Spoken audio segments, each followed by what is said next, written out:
Good evening, good morning, good afternoon, everyone, wherever you are. Thanks for joining me this evening. I see the usual guys are here. The gang is here, so thanks again for joining me. Much appreciate the support. And I'm here, of course, with the one and only Thunderous One from the UK. Thunderous, how are you doing? Hi, everybody, and hi to yourself as well, Lloyd. It's been a little while since the last time we engaged in any conversation about what's going on in the world and the world of Islam as well. Yeah, and the UK. You know, Sergeant Grinch is just saying, isn't it amazing that the German royal family has ceded its power to commies? You know, it's interesting though that royal families. It wasn't uncommon for royal families to like to mix. So they would form alliances. They would form sort of agreements so that you'd have the Norwegians marrying the Poles, you'd have the Danes marrying the French.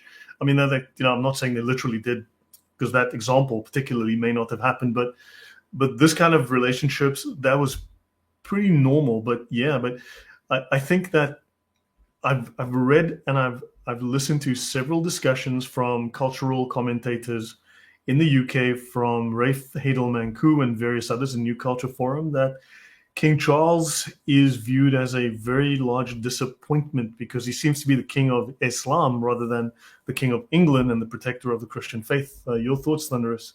I think that though Prince Charles, or King Charles rather, has that appearance now in the public, but one has to bear in mind his mother apostatized and blasphemed every biblical law that she swore to uphold when she was coronated, I think in 1953.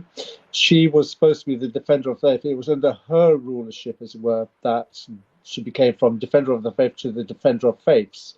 So the title that King Charles has inherited is actually one that's been passed down to him from his mother. She was the original defender of faiths.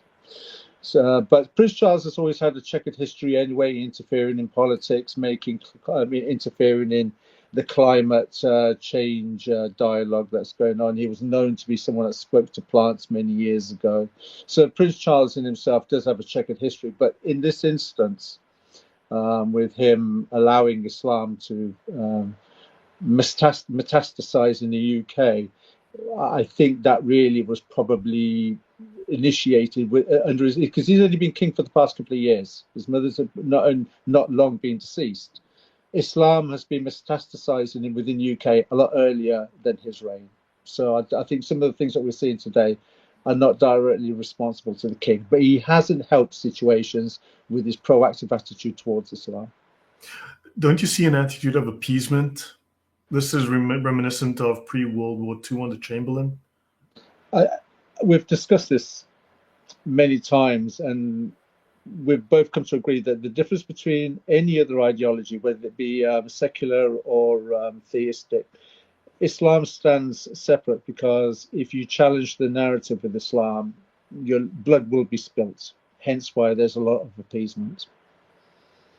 Frightening. Even Rachel Reeves, your chancellor, who's now gone from a 20 billion pound black hole to a 50 billion pound black hole, even she was seen recently at a Pakistani civic association meeting, covered up, and everyone's going like, hold on, we're the dominant culture. Why are we kowtowing to these people? They should be respectful of our culture. Because a lot of people are very disappointed. There seems to be this ceding of authority, of cultural authority to foreigners. That's because it's block party vote system. That's the reason for the appeasement. And I think that there may well be a genuine fear within politics of sectarian separatism within the UK, where Islam will start. You covered this a couple of years ago, if you recall, about Islam wanting to start its own Islamic party in the United Kingdom. What we're seeing now is what you said a couple of years ago. We're actually now seeing it come alive and being manifest within the political spectrum of UK politics, where Islam is now separating itself and forming its own Islamic parties. We've had several YouTube footages of various Muslims making these kind of claims of having our own party for our own community that specialize in politics for our own religious reasons.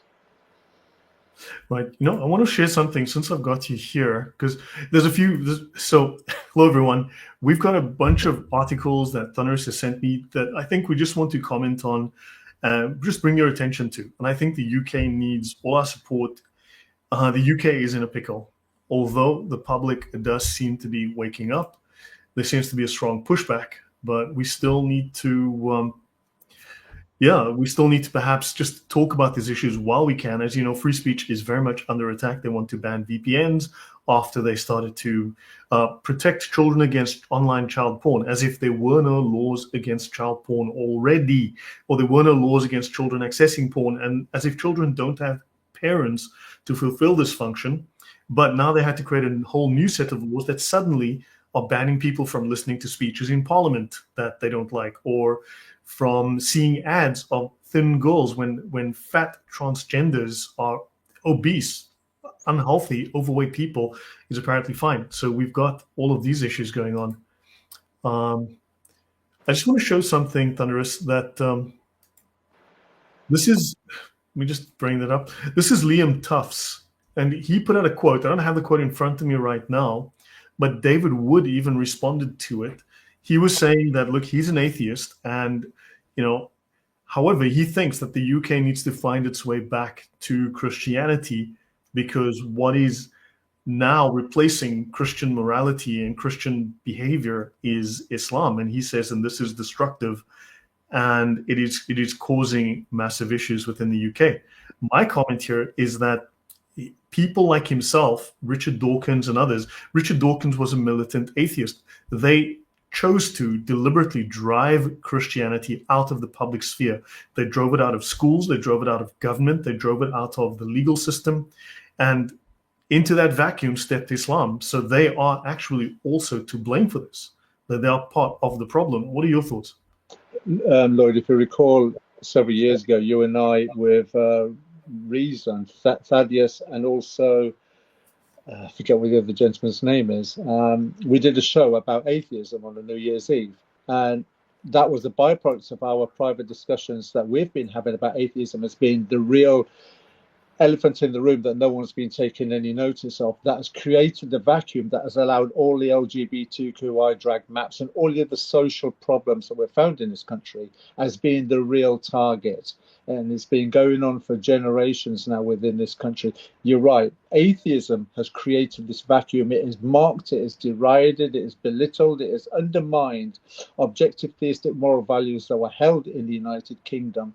For those of a particular generation, you may remember phrases like living in sin, or a child born out of wedlock was a bastard, or an illegitimate, or you might find things like a shotgun wedding, meaning that if you've got a girl pregnant outside of wedlock, the father will force you to marry the boy to be responsible for your actions. Now we're living in a society where, a woman can have 2-3 children by 2-3 different men. This is a direct product of Darwin atheism. You've undermined the education system by teaching atheism scientifically, by claiming that Darwinian evolution is true or possible, and then you, on top of that, when they left school, when they go into the university or the college and university further education systems, you further at it with the atheistic argument of evil. So it creates within a mindset of people this anti-God disposition or presupposition, which then creates a void of, well, it's not a case of objective theistic moral values. You've now replaced it with subjective feelings. It's what you feel like doing. It's what you feel is your own truth. Everybody has their own truth now. Truth is now relative. It's not absolute. This is what has happened. So the situation in the United Kingdom with Islam and its manifestation through force and the demonstration of power is a direct byproduct of Darwin atheism. Sam Harris, Richard Dawkins, Christopher Hitchens, all these people and others are directly responsible for the secular America, secular Europe, and Australia as well, that are now under in a chokehold, so to speak, with Islam. Right. No, thank you for that.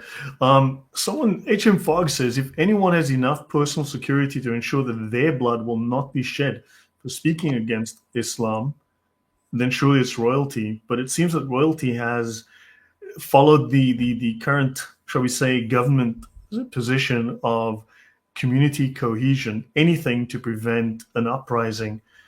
but it's almost as if they're doing their best to tiptoe around without stepping on the landmines that they know that they allowed to be planted or planted themselves.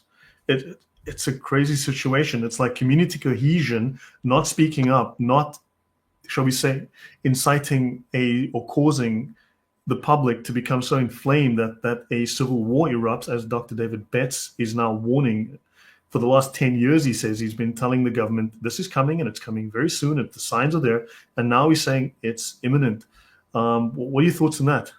The very people that make these kind of comments about multiculturalism and diversity are the ones that are very far removed from the reality. They don't live at the bottom end of the totem pole. They don't live in the reality of the terra firma that we all existed, which is just normal people going about our business of working for a living, struggling to earn a living in order to pay for the cost of life as it is at the moment. These people are very far removed and not exposed to the dangers that this kind of immigration or ideology puts within the community, which we'll probably go on and discuss later on. So it's easy for these kind of people to, it's very much like the phrase, a hard day's work never hurt anybody. But it often comes from the mouth of somebody who's never done a hard day's work. That's where we are with these kind of people in their comments. Fair enough. Fair enough. Philip asked about what's the status of the royals, and David says here, the king's a globalist and a traitor to his people. He's Christian in name only, and the Church of England is a heretical institution subverted by Marxist liberation theology. And I mean, I don't think he's really wrong here, because the king does seem to have, shall we say, what's the word? The English word penchant. Is that a French word for having Muslim ceremonies in Westminster Cathedral, for speaking favorably about Islam and forgetting to discuss things like Easter, but definitely he's there for Eid, and he's there definitely doing press ups with the Muslims and not quite there for Christmas, because you don't really hear him say very much. And people are questioning his loyalties, and people are very disappointed. And in fact, I have seen conservative commentators say maybe the age of the royals is ending because these people are now not fulfilling their role. Yeah, I think so too. I think the royal family themselves have their own issues, as it were. You had Sarah Ferguson that had an affair with a Texan millionaire or billionaire, as he was at the time.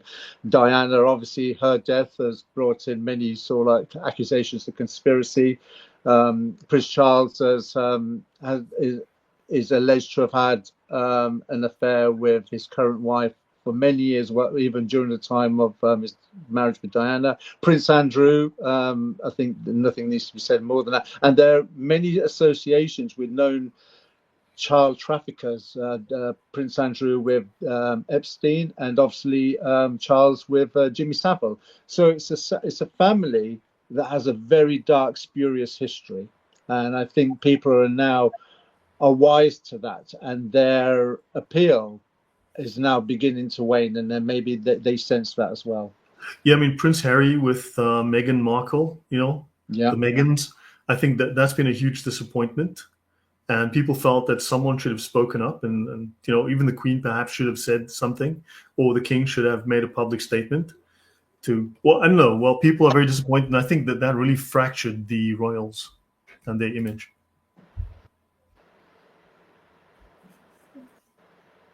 Thunderous, you there? Sorry, yeah. So, what was that a question? Sorry. Yeah, just a comment. No, I mean the whole thing with Harry and Meghan, and I think that seems to have really impacted them negatively. Yeah, I think they try to brand themselves as some kind of American chat show or live TV. I don't know whatever these productions are. And it hasn't quite worked that well. The PR has failed dramatically in that, and also the books that he's been writing with reference to his role within the royal family haven't helped. If anything, if anybody had a negative view of the royal family, I think if anything, Meghan Markle and Harry have kind of solidified their worldview of how arcane the royal family really is and how irrelevant having such a role in society is now. Yeah, that's unfortunate because Prince Charles speaks of, all faiths, as you said, as opposed to, look, we're a Christian country. He's not standing up for the British people. He seems to be more interested in outsiders, and I think people are feeling betrayed. The thing is, when you have a title, Defender of Faiths, meaning all faiths, so where does King Charles stands with, say, the death of Jesus, one book and secular history testifies to the fact that Jesus did live and Jesus did die. Whereas you've got a book that comes 600 years later that makes the claim that Jesus didn't die. So which faith does he defend on that contradiction? John 1:1 says that he is Antichrist who says that Jesus Christ that God was not born in the flesh and that he is not the Son of God, which Islam fails this test. Islam makes the claim that Jesus Christ was not born the Son of God, that there is no Trinity. Yeah. Islam is, in that sense, truly Antichrist. Why does the head of the Church of England not speak out and say, well, look, we're respectful of people, but we cannot support this ideology? He doesn't seem to be standing for the faith, and that's disappointing. Yeah, I think, is it even a discussion anymore to claim that the royal family are Christian anymore? Is it just a thin veneer of Christianity upholding a tradition as far as PR is concerned, when in reality all their actions and attitudes and behaviors and comments belie the statement? So what one that should really be questioned, at what point are they actually Christian, rather than question at what point are they not Christian? Actually, Sergeant Grinch makes a good point. King Charles fractured the royal family by cheating on Diana. Actually, yeah, that was the wound that really destroyed the public image, if you think about that. But then, of course, she also was eventually with a Muslim. Yeah, but she was seen as a brood. I think she caught the public's imagination, but the reality was they just needed something with royal blood so that she could be a brood mare in order for Prince Charles to breed, because Camilla wasn't seen as virtuous enough to bear children that will be the next in line for the monarchy. I think that's the reality that took place there. So there was no real loving relationship between the two. But one has to bear in mind, even though Charles was known to have continued his relationship with Camilla, allegedly, during the marriage with Diana, one has to bear in mind that even Diana herself had several affairs, and one of them, Barry Manicky, possibly with her bodyguard as well. Yeah, that was Major James Hewitt was another one, but Barry Manicky was the one that was driving the motorbike and found that he got garroted by traveling down the road. Yeah, if people do the research, Barry Manicky is his name, and during a motorcycle drive, he was more or less beheaded. There was somebody had put something across the road so that as his motorbike went over, driving down the road, it was in line with his head, so it basically killed him. Wow. Yeah, so Barry Manicky. Crazy stuff. So, but and yeah, then obviously you've got this spurious circumstance of what happened in Paris with Diana and Dodi.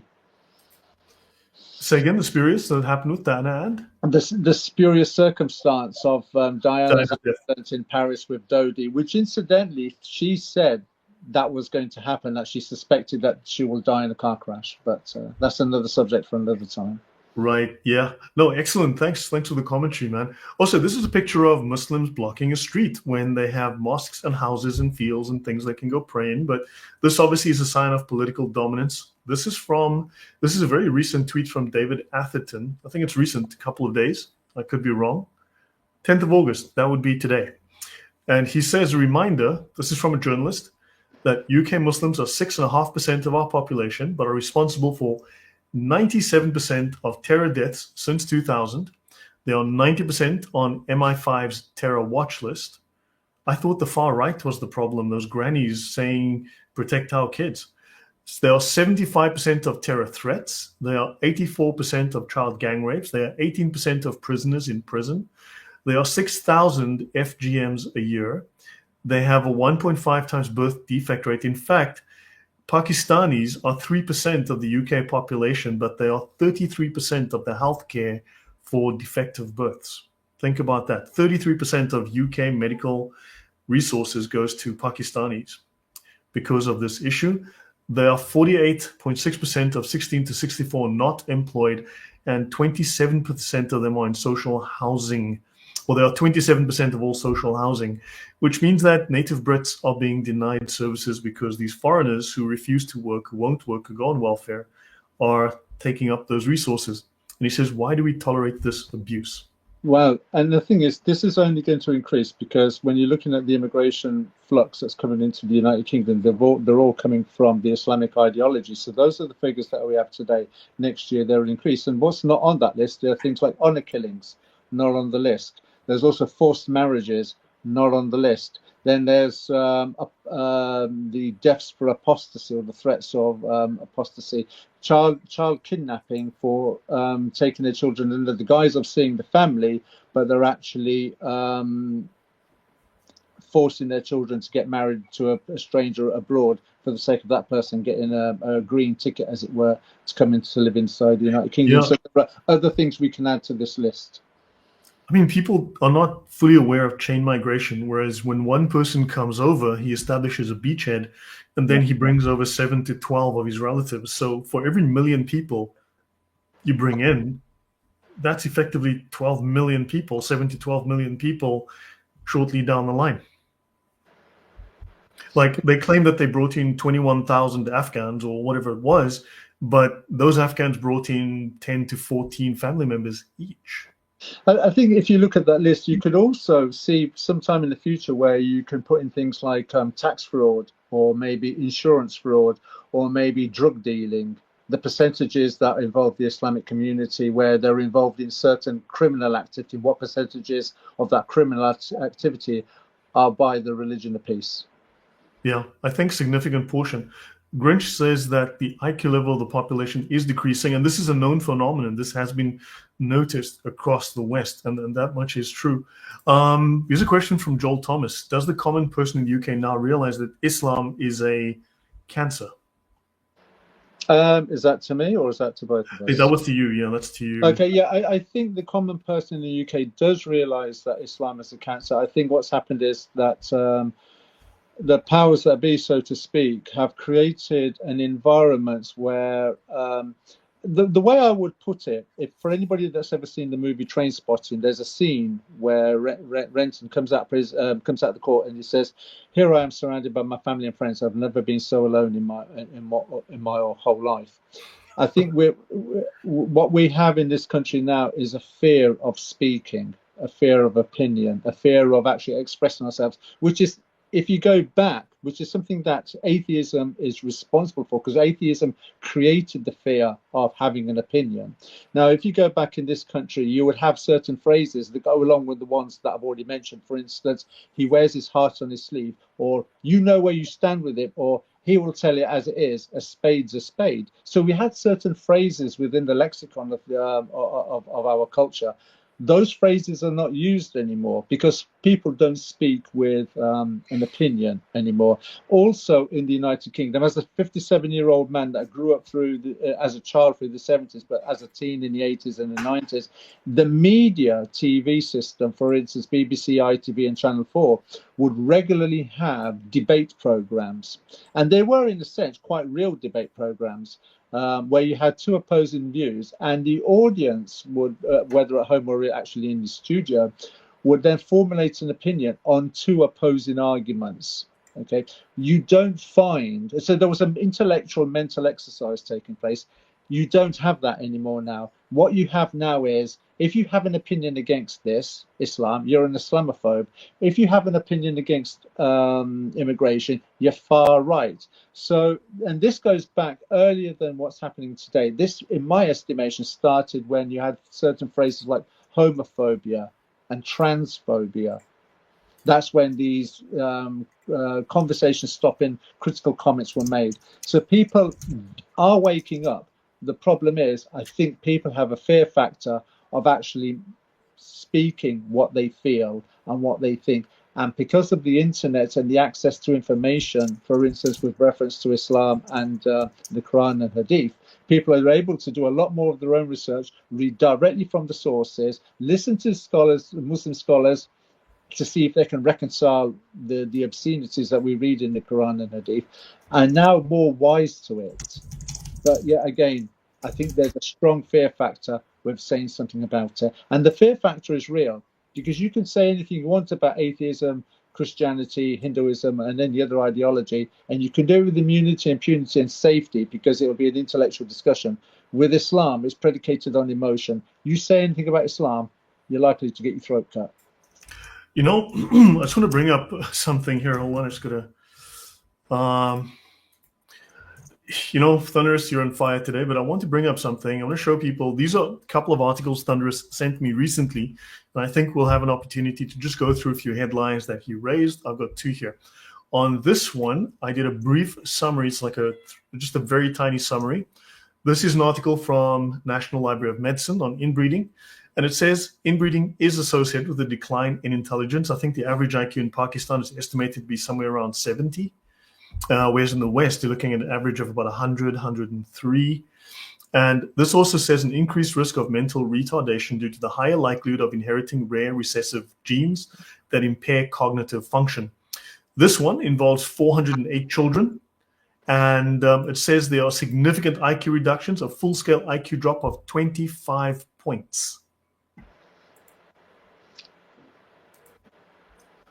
And this was another article. I haven't gone through this, but yeah, you're looking at an IQ drop. 70% of all Pakistanis are inbred, and in Turkey, it is 30%, right? There are more stillbirths amongst immigrants. Half of everybody in the Arab world is inbred, and 55% of the Pakistani community in Britain is married to a first cousin.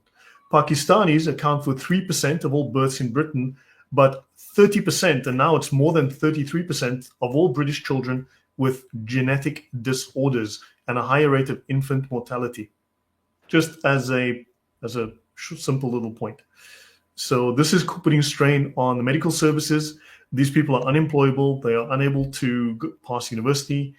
So it says here that if your parents are cousins, intelligence goes down 10 to 16 points, and they're at risk of having an IQ lower than 70 if you have children from cousin marriages. Now, because this is a generational issue, it is the case of an IQ lower than 70 because these are generationally the case. Correct, Thunderous? Yes. I mean, this is it. This is what people need to realize. We're not talking about a community where the family of one cousin is marrying a family of another first cousin. Their parents were likely first cousins, and their grandparents were likely first cousins, and their great-grandparents were likely first cousins. So you're seeing a genealogy of first cousins marrying first cousins, marrying first cousins, marrying first cousins, which gives an exaggerated,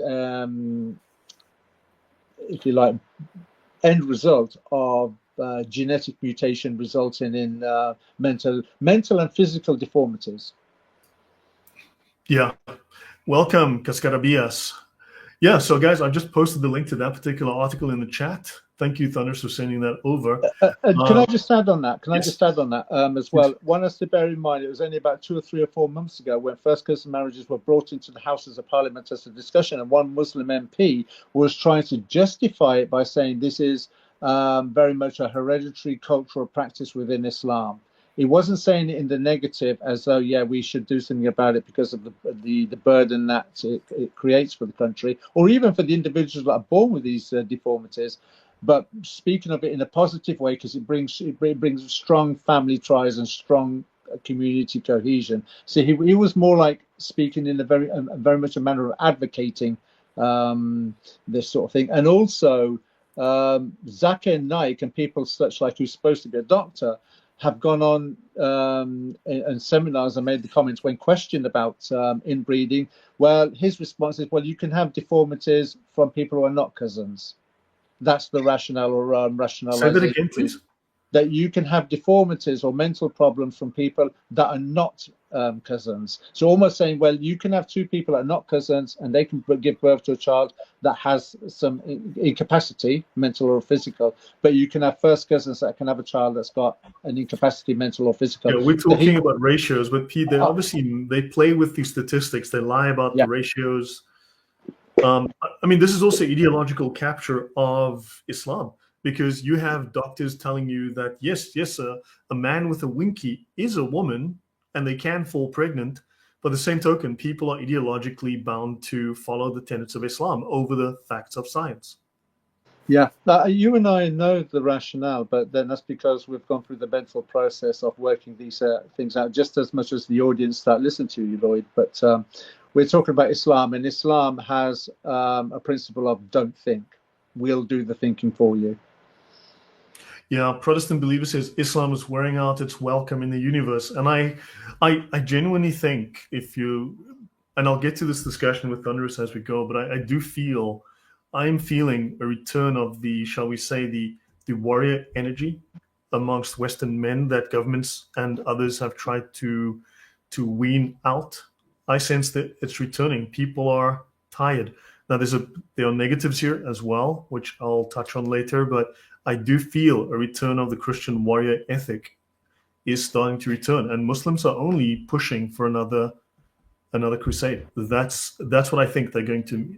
Instead of capitulation, I think they're going to meet with and cause another crusade. H.M. Fogg says the popularity of someone like Lubna, who insists that Islam itself is not a problem, but there are bad apples in every community, makes me question that people understand the issue. I'm going to guess here that she does understand the issue. She's lying to herself and lying to you. Or she's just lying to you in that these people may well be just running interference. Either they are vastly ignorant, more so than the audience that is here today, because I believe the audience here today probably can run rings around her in discussing Islam. I think Thunderous can. I think you guys would expect that I can. And she is simply there. You know, there's someone that I'm planning to bring on the channel, but it's really difficult, with the exception of my good friend Thunderous here. You know, it is really hard to arrange, and of course with Usama Dakdok, it's really difficult to arrange guests. It's actually very, very awkward, believe it or not. But someone I'm planning to bring on, he's a Muslim, ex-Muslim. He left Islam and he has to hide his identity for his own safety because Islam is a religion of peace, as you all know. And he says to me, Lloyd, there are no peaceful Muslims. If you call yourself a Muslim, then you support the ideology. And the peaceful Muslims are the grass that the snakes, the jihadis, hide in. He says that's all it is. And she's simply the grass that they hide. I think with someone like Lubna, and I've listened to Lubna from time to time, every now and again, until I get to the point of being bored to sobs, is that if she really believes that is the case, then that would be the subtle comment I'd expect from a woman whose own prophet says that she's only got 50% the intelligence of a man. So she's merely proving her prophet true by making such comments, because the comment is stupid, but then women are stupid as far as Islam is concerned. So there you go. Yeah. Adam Price says, Deus vult. No, I genuinely think, look, I'll tell you a couple of things. Thunderous, I'll give you a thought, and I'd just like to get your comments and feedback. A few weeks ago, so look, a new conservative president selected in Poland, and as you all might know, I live in Poland. I live in the vicinity of Warsaw. I used to live in the city, and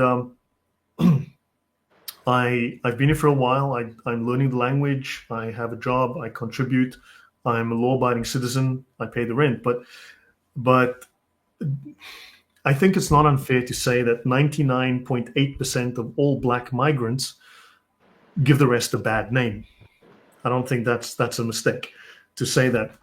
So what's happening is that you can feel there's a shift in the psyche. There's a shift in people's attitudes. Poland doesn't have an immigration problem from Europe and from Africa and the Middle East, but they see what's happening in Germany. There were 3 weeks ago, there were 80 different marches in 80 different cities to protest mass immigration in a country that doesn't have it, right? And of course, soccer fans went to the border with Germany because the German police were kicking African migrants into Poland, and the migrants were, of course, causing issues. And the Polish soccer fans, who, as you may know from years past, were not the friendliest people, they went and protested on the border. They set up blocks and they prevented these people from coming, and the government was forced to respond before things got out of hand. And so now the government is starting to close the German border and prevent this immigration. They're taking it seriously. And a few weeks ago, I was outside. I was going to work with a friend of mine. He came to pick me up. It was about 6 o'clock, something to 7 in the morning. And 2 young men, now they didn't look like Poles. They looked Georgian, maybe Azerbaijani, who knows. They were never seen them before, came walking down the street, and they stopped a few meters from me and just stood there looking at me. I noticed them. I didn't respond. I didn't let them know, but they were just looking at me. And I can tell you from having worked in security, my, let's say my spider sense was tingling. I pretended that I wasn't noticing, and I'm getting ready, and I'm ready to, to do the deed and so on as necessary. But I was trying to just play dumb and waiting for them to come over because it looked like they were going to. And my friend comes and he stops. I get in the car and he says, "Dude, what's with those two guys? They look like they're going to attack you." So the point of that story is to say that there's a vibe change I can feel in Poland. This is not a slight on Polish people, but understand there's a concern, and I can understand where the concern comes from. But also, another problem that I'm also seeing on social media is people are not even Poles, actually people from outside of Poland are going, "You don't belong in Poland," and I'm like, "I'm married, I am law-abiding, I contribute, I work in a professional capacity, I don't commit any crimes, and where is the problem?" And they say, "You're brown, get out." Quite bluntly, this is what I've been told recently by people who aren't even Polish. I don't belong here. And so what's happening is you're getting people who are indiscriminate in their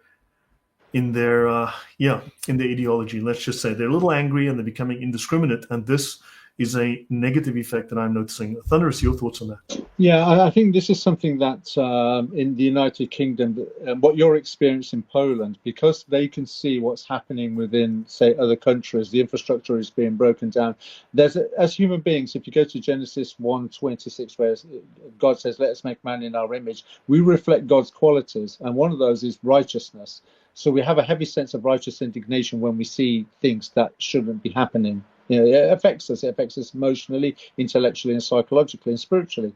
So when people are looking at things happening in other countries, naturally there's a resistance to want to have that happen in their own country. And the byproducts of that, sometimes with human sense of justice, is they may take it a little bit too far. And where I'm going with this is, Islam is creating a problem within the United Kingdom. But some people, and Islam is a predominantly brown-skinned ideology. The problem is in England is that Hindus and Sikhs are brown-skinned too. And people tend to go after Hindus and Sikhs because from their point of view, they just see a bunch of Pakis, as they would call it, or as they would see it. And that would mean that they're fair game. When in reality, Sikhs and Hindus are insular in their existence within the communities, but they don't cause friction, they don't cause tension, they're not toxic, and they're not corrosive. Mm-hmm. But the byproduct of the ideology of Islam is it tends to tars everybody with the same brush. I think that is that what you're saying? I think so. I mean, just an interesting thought. This is very poorly formed. I haven't thought it through, but I was thinking, we've been told not to discriminate, right? But discrimination is necessary. Is that floor polish or is that milk, right? Think about it. Is that salt or is that sugar? We need to discriminate, which is to make differences, which is to distinguish differences and to isolate things which look the same but are separate and find nuance, right? But we're told not to discriminate. By the same token, now they're not discriminating. They're just going, "Well, you're black." Right? Just on the, just bringing up a couple of scriptural principles on that. Jesus said, I think it's in Matthew 10:13-14, or it could be 7:13, where Jesus says, "Go out into each city and seek out those deserving." So Jesus is basically giving the dignity of calculating or gauging another human based on your experience. So we have the dignity of gauging another human being. That's not discrimination. That's weighing up a person in that situation as to whether they. And also, the Apostle Paul says, do not become unevenly yoked with unbelievers. For what friendship does Christ have with Belial? Righteousness with darkness, and so on. Then there's another one. Do not become unevenly yoked with unbelievers as well. So there is a measure of responsibility where we may not be judgmental, but that's in the context of a person's heart. But we can gauge situations as to whether they're beneficial for us or not. Right. Yeah. No. But this is so. Just the audience. There are things are changing. I sense it. I'm not giving you a scientific analysis. I'm just telling you this is what I'm feeling, what I'm sensing. And you can see there's a caution, there's a concern from people because now there's so much bad news coming out of Germany, coming out of France, coming out of the UK of crimes committed by non-white migrants that people are concerned for themselves, their families. And I can see it, where before this wasn't an issue some years ago. Now I can sense, at least in Poland, there seems to be some level of concern, and it's causing people to be less open. So that's just something I'm noticing. I think what hasn't helped, like, forgive me if I interrupted you there.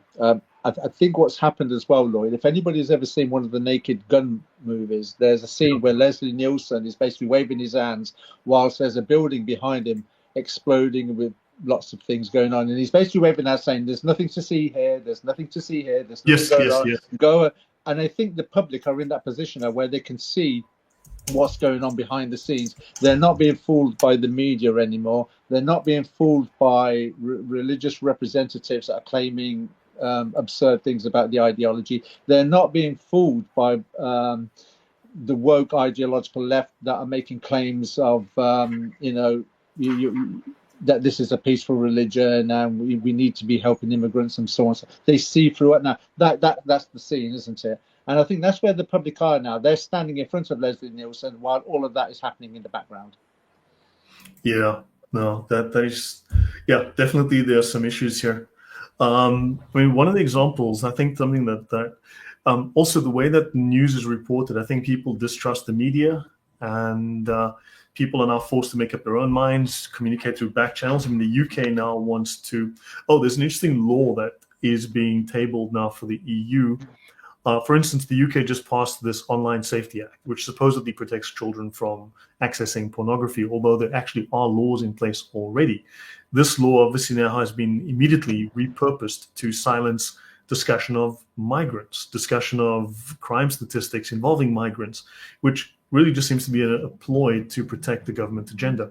But now within the EU, apparently there is a law I was looking at that they're looking to pass, because Poland was in charge of the EU Security Council or something, or digital security for the last 3 years, and they've been holding this back. But now Denmark has taken over, and what they want to do is they want to scan all of your text messages, WhatsApp, Signal, text, you name it, SMS, before you send them, so that before you send the message and it goes to end-to-end encryption, they will be able to scan your messages as you type them before they are sent and encrypted.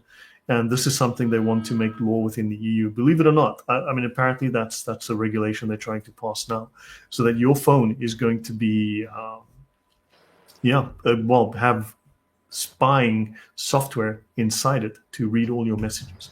This is Big Brother written very large. Yeah, and it kind of reminded me of a certain Tom Cruise movie where they were preempting crime from the stages of thought. So even while you're thinking of a crime, they will have you arrested for the crime, even though you've not committed it, but for thinking of the crime in the first place.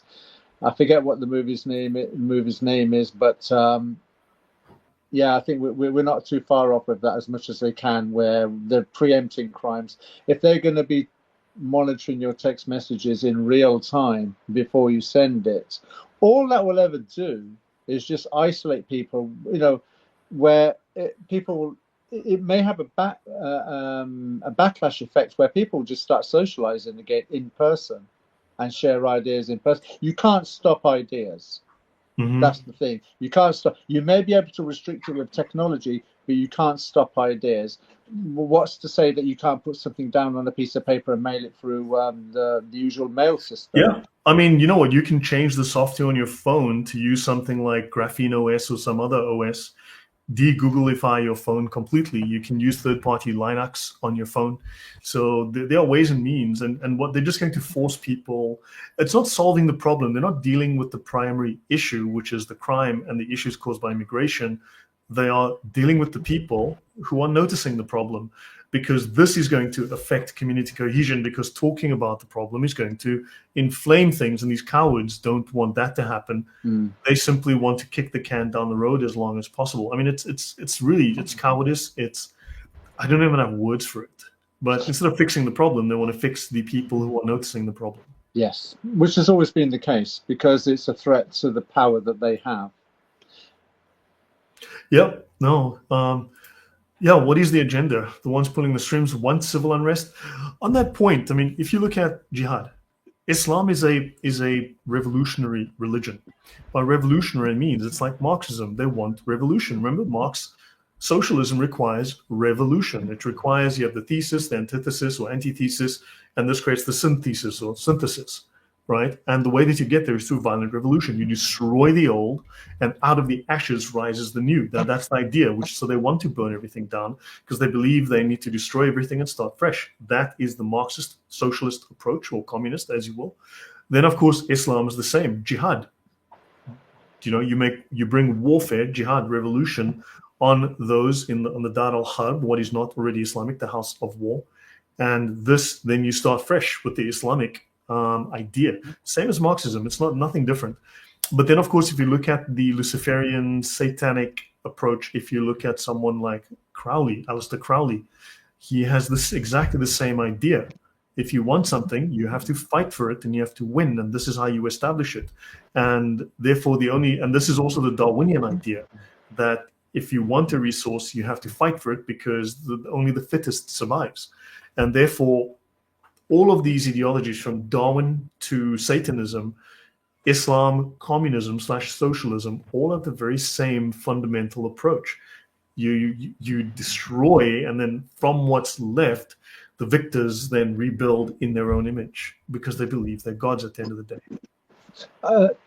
Just in my response to Joel Thomas as well. So the question is, what's the agenda? In my estimation, if you look at the biblical narrative and you accept the biblical narrative as a truth, for me personally, I think everything that we're seeing on the world scene at the moment is designed to fracture, splinter society and community as we head towards a centralization on a global scale, a centralization of power. That's where my perception is at, where everything is heading towards a centralization. And a lot of the things that we're seeing in the world today seem, in my estimation, towards that centralization. Yeah. There's a question from, sorry, I just missed it now. Good grief. There's so many questions.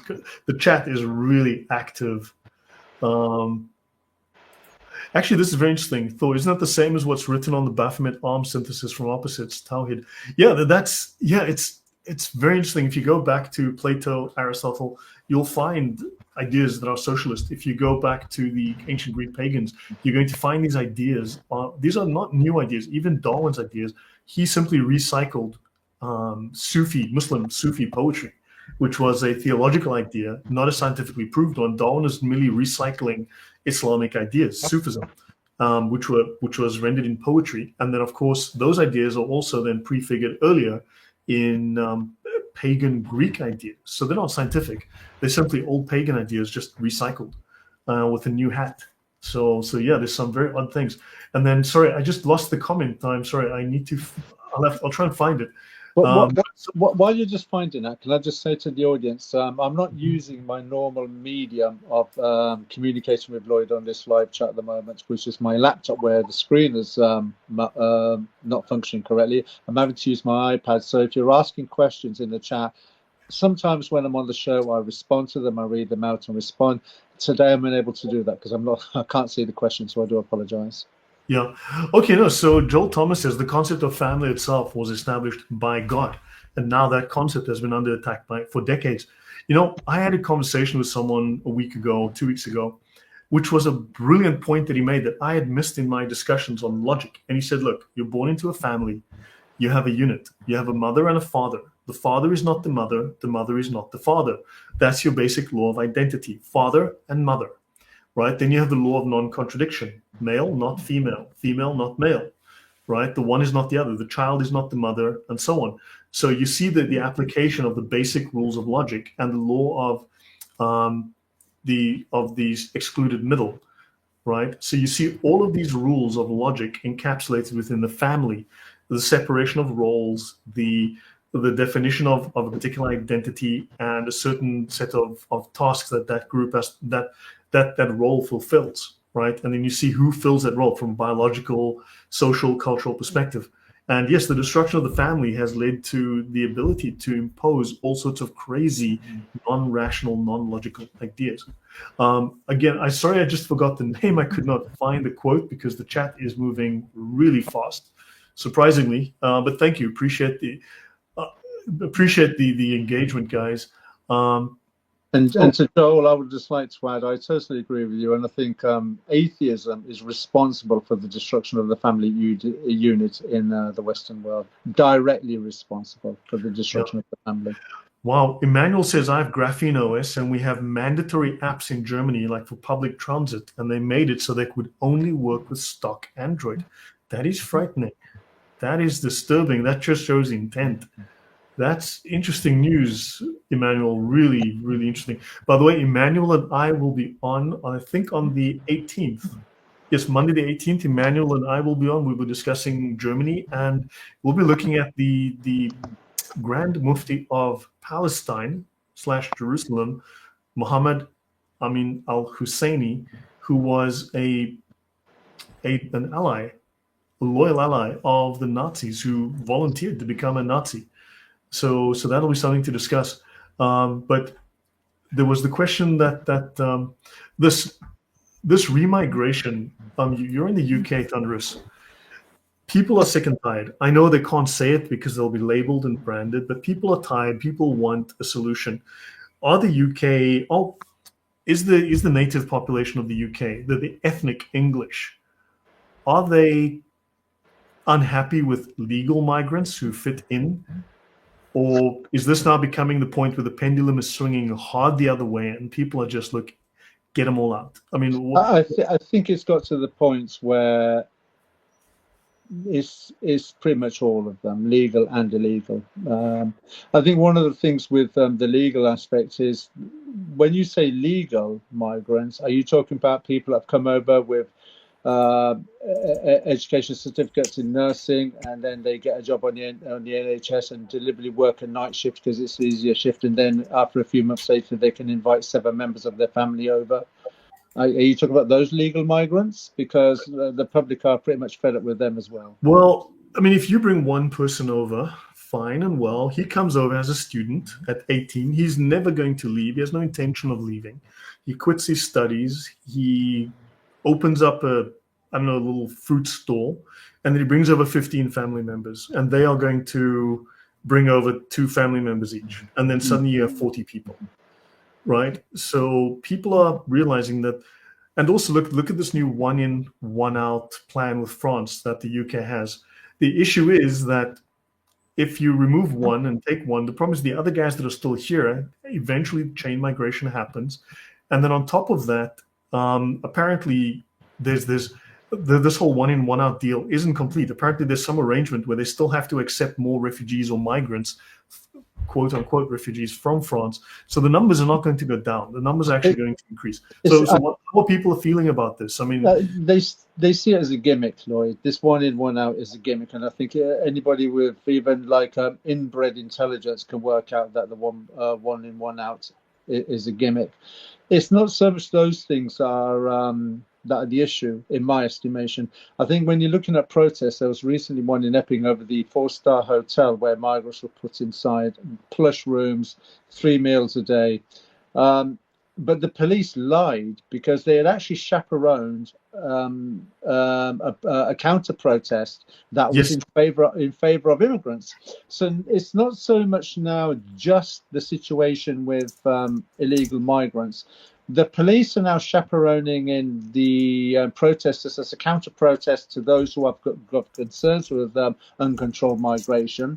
So the police are involved, the governments are involved, the media are involved. So the only people now that seem to be reactive with any kind of sense and decency are people who have a natural aversion or concern about illegal migration, and they're having to fight the police, they're having to fight counter protesters, they're having to fight the media, and they're having to fight the judicial system and the political system. I That's think all they're in slowly favor. winning. I mean, in Epping, at that protest at the migrant hotel, where these migrants were allegedly committing, shall we say, crimes against young girls, the police dismissed the claims that they bust anti-racist to Epping Asylum Hotel protest.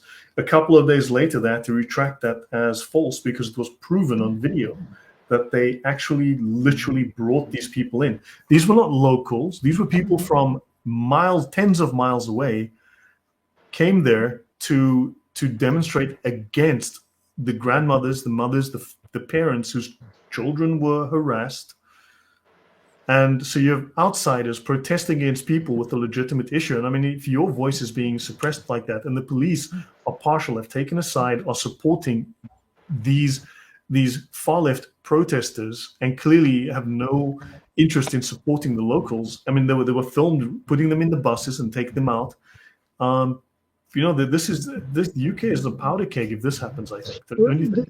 The thing is as well, it's not just this situation here. One has to bear in mind as well, living in England, the epidemic of shoplifting with impunity, and the law is not doing anything. We had a situation 3 days ago in this country where a shop owner had put in his window, after repeatedly being a victim of shoplifting, shoplifters are scumbags. The police went and had to have a word with him to remove the sign, because shoplifters were obviously had their feelings hurt by being called scumbags.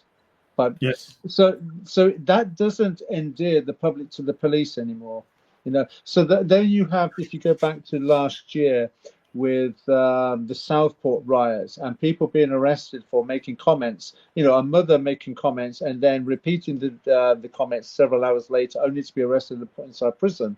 So there's a lot of things that are taking place within the United Kingdom today that all seem to be directly attacking the people at the bottom end of the totem pole. The people at the bottom of the totem pole are the victims in many areas of what is taking place today. There is no one in the media, in the judicial system, that are speaking out for the victims or the people of grave concerns based on reality. These are not wild racist claims. This is a culture where its own prophet, at the age of 52, married a 6-year-old girl, and then had sexual intimacy when she was only 9 years old and he was 54. If that's your role model, and you're coming from a world where women are held in such low esteem, if you're coming from Afghanistan, houses don't have windows, they have to be bricked up. I think one of the latest comments I heard recently is that even the hijab, where they got the slit for the eyes, even that has been reduced to 50%, so they can only see out with one eye now.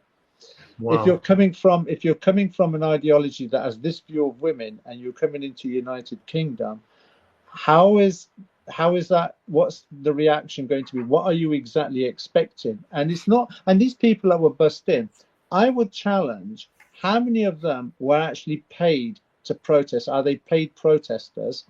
And the other ones, because there was one woman that was interviewed with glasses and curly hair, and I just thought to myself, I remember that.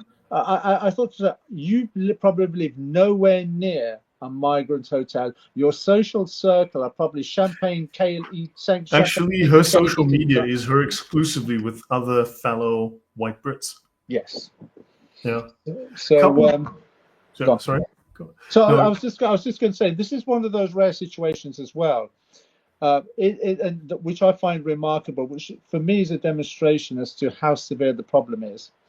That we're living in a world today as well where there seems to be a lot of prejudice towards white people from the black community, or that's how it's being portrayed in the media. However, this is also true. No, this is true. I know this. There is a great deal of racism from black people towards white people, very much undeserved. This is so true. And this is coming in from like social media, it's coming in from Hollywood, it's coming in from music, and it's coming in from politics. However, the people at the bottom end of the totem pole, terra firma, when you look at the protests and when you look at the social commentary on social media, black and white people, this is actually unifying people that are the working class blacks and the working class whites that are coming together because they can see, because they're the ones living in this community and they see through all of this now. So it's actually having a galvanizing effect in my estimation from what I've seen. Right. Guys, thanks for all the comments. It's the chat is flowing really fast. So I obviously cannot answer and see every question or comment coming in. Michael Petek has an interesting question. If 70% of Pakistanis are inbred, how is it that they're such mighty jihad warriors? I mean, one has to be quite careful how you frame the question, how you perceive it when you answer it, and so on. When the U.S. Army does not allow people with an IQ lower than 84 to join the army, I think 85 is the cutoff or something like that, because the lower that your IQ is, the less cognitive resources you have to reason with and to plan. Cultures that have low IQs do not do forward planning because they're incapable of dealing with those variables. They don't have the sufficient intellectual bandwidth to plan ahead, to look at all the variables, to work that out, right? And also, they're unable to deal with things emotionally. They tend to be far more aggressive. They are emotional. They respond with violence and aggression, with intimidation rather than reason, because again, they don't have the intellectual bandwidth to take an argument and assess it. So because they lack that capacity, because their IQ is too low, they become emotional and aggressive. So these people rely on intimidation, on violence, and of course, Islam feeds on that. Islam is very much appeals to that. Look at the appeal of Islam in prison with violent offenders, with the number of Islamic gangs that run the UK prisons. I mean, look at the stories Tommy Robinson will tell, for instance. So also look how India kicked Pakistan's ass recently. So there's also a lot of bluster, a lot of bravado. They're not necessarily great warriors in the sense of that they are a fine military fighting force and able to plan, and like the Romans were. They're just aggressive. They're brash. They're full of bravado. They are willing to be aggressive. Can I just add on that, Lloyd, something as well? Well, one has to bear in mind that when you're looking at mighty jihad, when did mighty jihad actually last take place? You'll have to go back centuries before the inbreeding took place. So when you're looking at the expansion of, say, Islam from, say, the Arabian Peninsula, going up into, say, Iraq, Iran, and those were Zoroastrian Persians that weren't inbred, but already had a history of being a dominant world power. It's biblical history. They took over the Babylonians. So these were people that had already had a warlike cultural mentality, and they weren't inbred. So that's how the expansion took place with people that weren't inbred. As a product of being inbred, where has Islam expanded since? It hasn't. As Lloyd has brought out, it can't take on India. And look how many countries have tried to take on Israel. Yep. No. So I mean, look, they've attacked Israel what 6 or 7 times. They've lost, and they bleat about it. So they've obviously also now turned to the propaganda warfare. After '67, the Russians themselves were embarrassed because they'd been funding, training, supplying the Arabs, and they lost. And of course, they realized they couldn't win militarily. So therefore, they employed something like 4,000 agents trained in propaganda, psychological warfare, and so on. And these people then started to craft stories. They started to craft the narratives that we have today. I mean, the whole charter of what was it, the Hamas charter, I think was originally, no, the PLO, sorry, was originally written in Moscow. So these movements were partnered with the communists. These are the enemies of the West, and they created them specifically to be a thorn in the side of the West. And unfortunately, they have been very successful. You go back to World War II, the Palestinians were literally Nazis. The political and religious leader of Palestine was literally a Nazi. So now you've got the Muslim Brotherhood, which has incubated hundreds of terror groups, and you've got the communist mix in there as well. And the West needs to really, at some point, as Thunderous said, call a spade and call an enemy an enemy. Yeah. Thunderous? Looks like UK judiciary has infiltrated with many lefty ideologies. Yes. Yeah. And Oriana Fallaci, she predicted the clash of civilizations will be inevitable in Europe. Actually, let me find, I have actually something on that. Someone sent that to me today. Actually, I'll bring this up right now.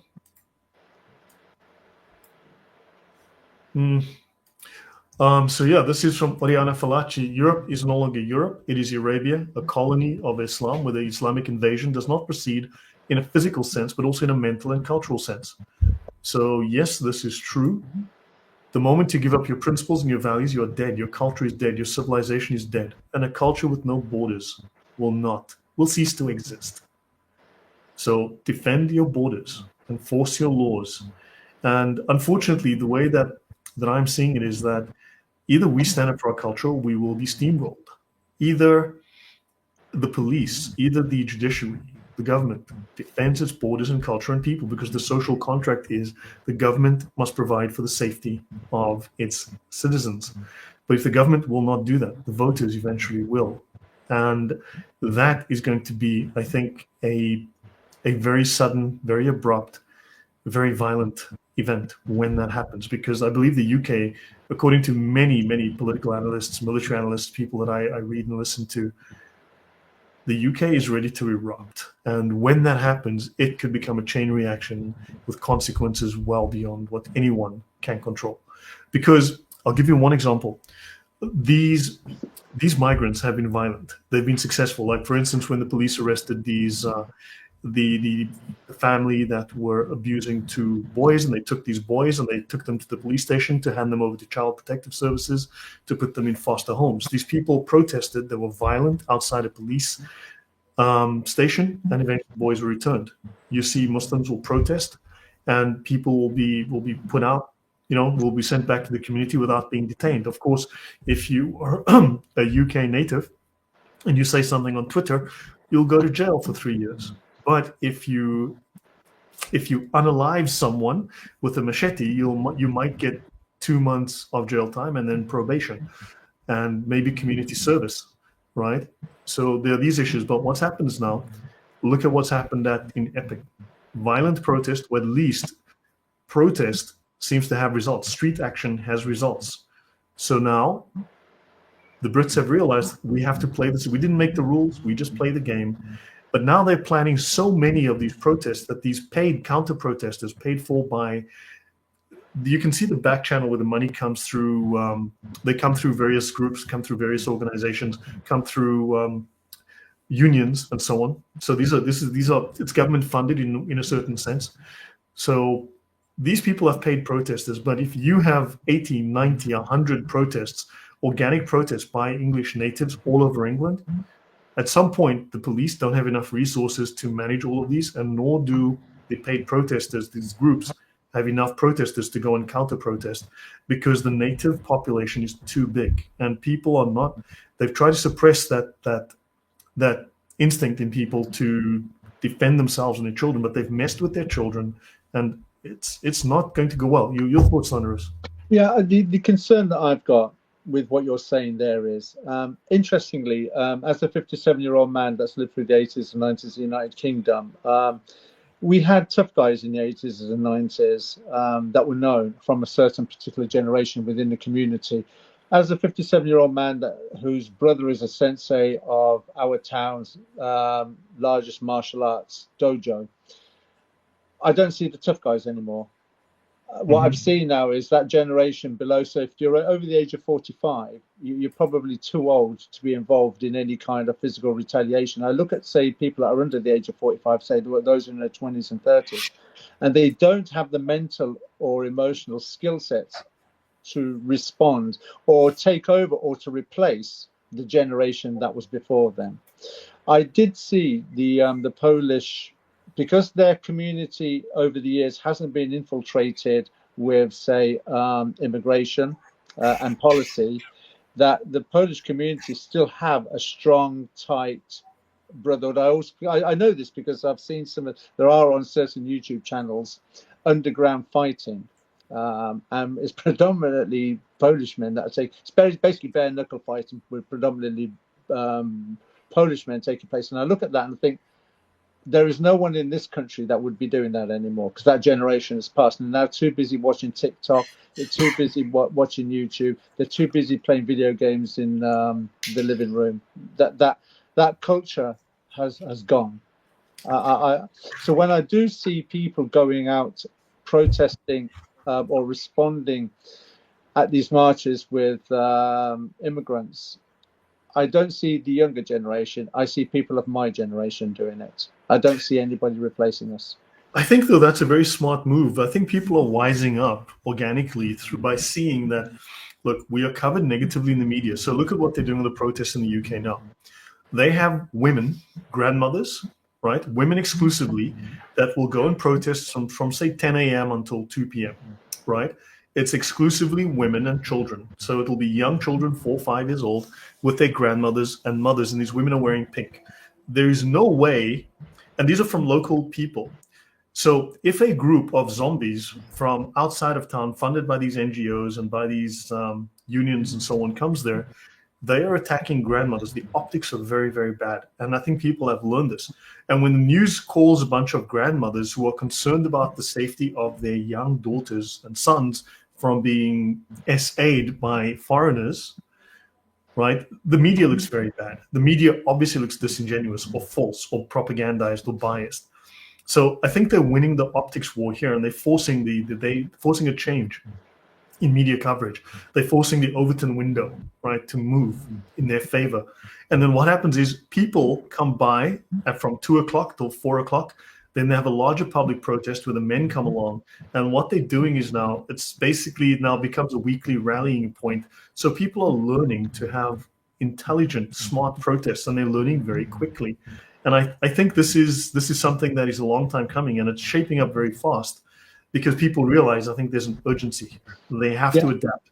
Yep. The difficulty is though with that they're going to hotels that have housed the migrants. But you and I discussed with one of the guests that's in the panel, forget what the lady's name is, where we were discussing how the government have now looking to give private landlords 5-year contracts to house migrants. So what will happen is they'll just disperse the because I think some of the comments that have come out in the media now, we're not using hotels anymore. You're not using.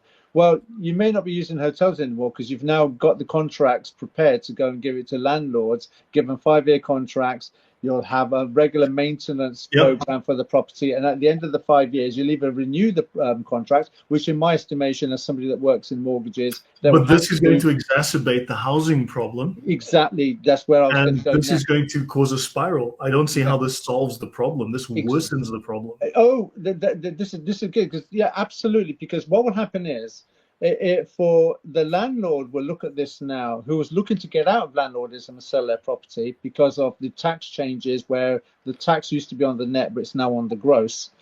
What will happen is the landlord will now look at this situation and think, well, if my current tenant is only paying £1,000 a month, as an example, I can look to break that contract and get an immigrant or maybe 2 immigrants in the house and maybe get £1,700 each. I then get somebody who routinely comes and monitors the property to pay all the bills like the gas, electricity and the council tax. I also then at the end of the 5 years have the house fully, or the property is fully refurbished, or I will probably get the contracts extended. When you look at the ratio of people, the growing population of the indigenous and the influx of immigration, the project of building houses is not as fast as the growing population from those two sectors. So the likelihood is that the landlord will have the contract extended. It's a win-win for the landlord. But it's a lose for the native population. It's a lose for the native. It's a loss for the native. Absolutely. Yeah. Now, Harry Tecklenburg, thank you very much for that donation. Thank you very, very much. Really do appreciate. Guys, if you enjoy what I discuss on the channel, I do know that I tend to venture into things that are controversial, uncomfortable topics. I do feel it's necessary, so I do appreciate the support, the engagement, and thank you. And Thunderous. This news item, we can wind down shortly, but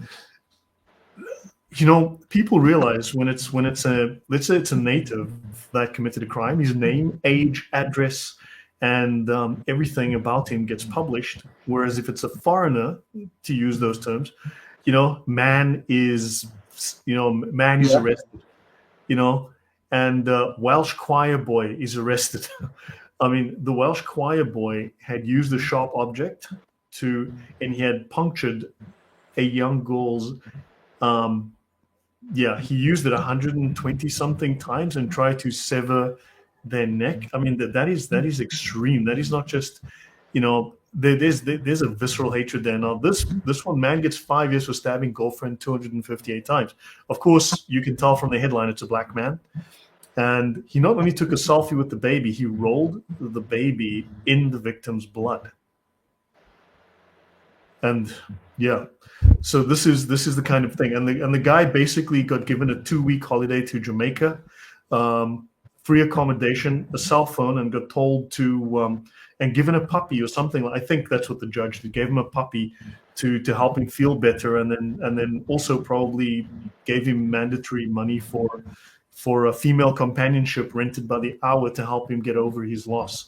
I think that's what the judiciary would have done here, because when you're a foreigner, you're not responsible for the things you do, right, Thunderous?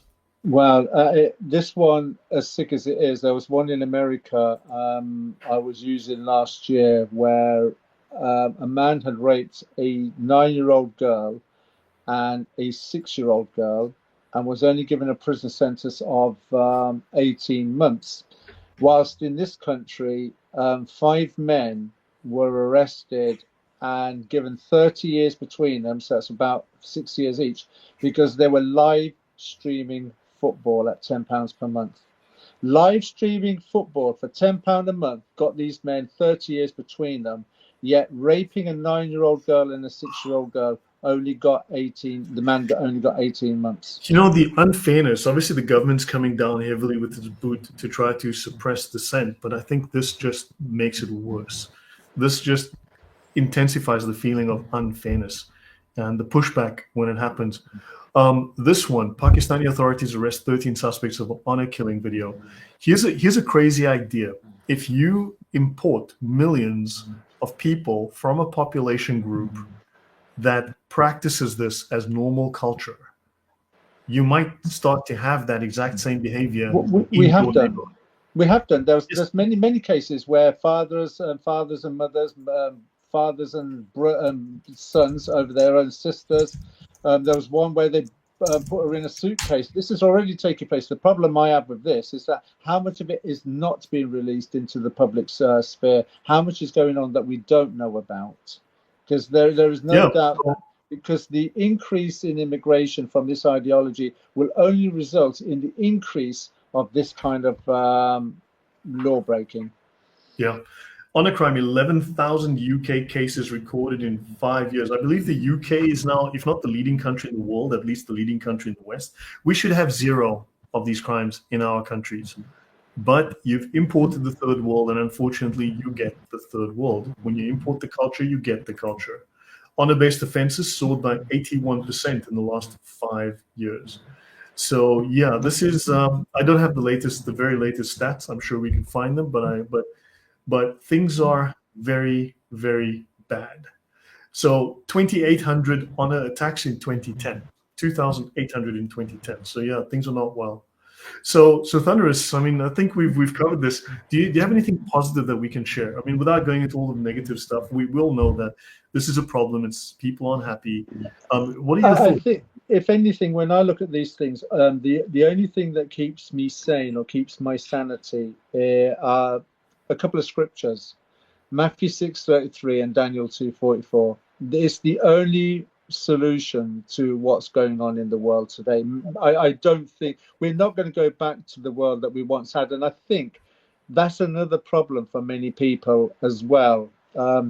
If you look at, say, for those who live in the United Kingdom, if you look at your high street as it was, say, 40 years ago, 30 years ago, 20 years ago, 10 years ago, 5 years, you'll have seen a rapid decline in the type of shops that we had, the community spirit, the social cohesion, the number of pubs that we had, the number of nightclubs that we had, the number of snooker halls that we had, the number of areas where people could socially gather and do things. That has all diminished. So it's not just this influx of immigration that is creating a problem. People are also looking back retrospectively at the life that they once had and are being emotionally affected as well. Because even if you was to get rid of the immigration, as an example, the world is no longer going to go back to the world that you once had. It has changed forever. And everything that's going on in the world today, in my estimation, if you've got a problem with racism, money, immigration, injustice, so on and so forth, and Jesus himself said it, seek first the kingdom and his righteousness, all these other things will be added to you. And then Daniel 2:44 makes it clear, the God of heaven will set up a kingdom that never be brought to ruin. It will not be, the power will not be transferred to any other people. It will crush and put an end to all these kingdoms, and it will stand to times indefinite. The only hope we have for mankind is God's kingdom. That's the only positive right. we give. Someone said earlier in the show that we've strayed from biblical principles. We've strayed from the Christian way, and this is the punishment. Now, I don't think that God arbitrarily punishes people, No. But it's like, look, you know, to say that, oh, God punished you because you put your hand on the stove. I mean, maybe God told you don't put your hand on the stove, and then you did. God didn't punish you. That was the consequence of a poorly thought decision. Can I answer that? Yeah. Look at the nation of Israel. the God of the Bible warned the nation of Israel time and again, if you abide by my laws, you will get blessings. But the moment that you detach or disconnect from my laws, then things are going to work out badly. It wasn't God doing the bad things. It was a byproduct of their actions by Yes. not upholding the law. That's what brought the problems. And if you go to Isaiah chapter 1, the God of the Bible says, come, let us set, he's appealing to them, come, let's set matters straight. And though your sins are crimson, I'll make them white like the blood of a lamb. He's appealing to the nation of Israel because they're so wayward. Even God himself said they're a stiff-necked people. So it's when you yourself move away, because what happens is, you're not applying Jeremiah 10:23. When you're not applying Jeremiah 10:23, these things will happen in your life. Yeah. By the way, Ave Maria, check your messages. I did contact you recently. Yeah. Oh, so the couple of comments. Thank you very much, the Way of the Bereans, for that $20. Thank you. It says, always doing your best to help folks like myself to defend against this demonic movement. Thank you. Yeah, thank you. I mean, I try to talk about the ideology behind it, the psychology, the philosophy, the sources of these ideas, but also how they apply in current life. I do think, though, we're seeing people are learning from Napoleon very wisely said once that if you keep fighting the same enemy, he will learn your ways. And this is very true. And the problem is that evil is not always very creative. It tends to follow the same formula. And people are learning. And in the UK, change is happening. We're seeing it happen. Now, obviously, we don't hope that it goes to civil war, but there's a genuine likelihood of this. And however, people are learning, people are adapting. They are starting to use the media successfully. They are starting to shift the conversation. The idea of deportation and remigration is now being openly discussed, where before it was suppressed. So there are things we can do. So as long as we can speak about these things, it's because we speak about these things. This is why governments try to silence dissent. This is why they try to use all kinds of censorship. But just the fact of speaking allows others to realize they're not disconnected and alone, that others share their concerns, and they find that they can rally around these ideas with other people, with like-minded people, and they don't feel alone, they don't feel isolated, they don't feel weak, and they can come together. So this keeps that idea alive. It gives them hope. And I think it's just important to speak, and free speech is fundamental. And this allows the UK, those people who are still willing to speak, and the fact that there is still access to free speech, not saying it's under threat, it is under threat, to have found their rallying point. And people are learning from their enemies, and they are getting smarter. And I think they will succeed. I think they will pressure. Now, look, there will be pain. It will be difficult.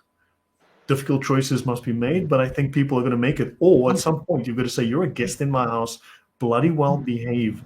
They will force those others to abide by British culture, because if not, the culture is lost. Thunderous, back to you. No, I think what you said there, I agree with Lloyd.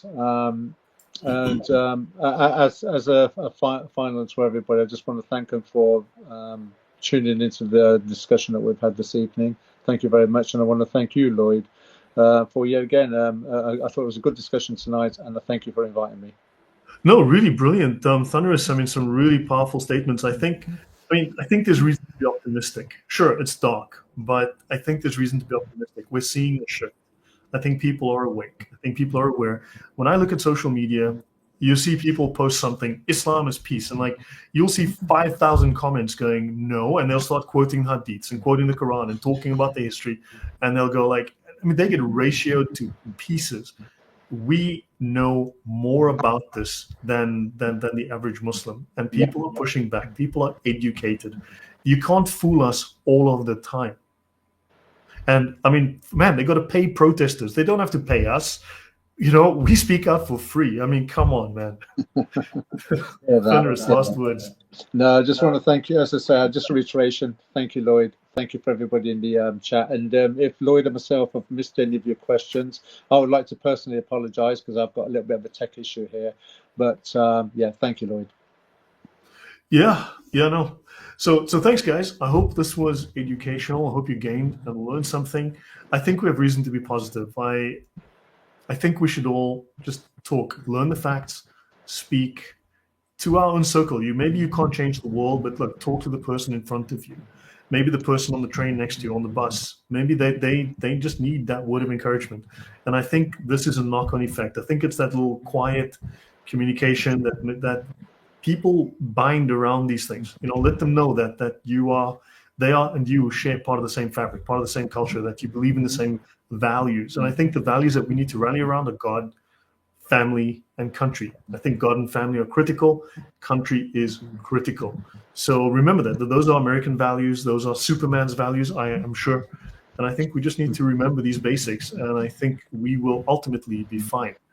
It might be a difficult time, but I think the wheel can turn slowly, but it will turn. Thunderous, last word. And yeah, okay, then here's one last word. In response to what you've just said there about galvanizing, King David was on the battle lines with the nation of Israel versus the Philistines when Goliath came. Now, the Goliath made a comment, bring forth any one of your strong men. If he defeats Goliath, then we will be your slaves. The nation of Israel didn't do anything. Up came David, and as soon as David beat Goliath, a formidable foe for a little shepherd boy, that's when the nation of Israel galvanized and they took over the Philistines and succeeded in the victory. I think anybody has the ability to be a David and to galvanize. All you've got to do is just stand and be counted, and you'd be surprised the effect that standing and being counted can have. I'd say yes. Yep. So guys, stand up, be counted, speak, use your voice. I think your voice is very powerful. So yeah, the lie cannot stand against the truth. Not forever. So guys, thank you very much. That's the end of it. And I really do appreciate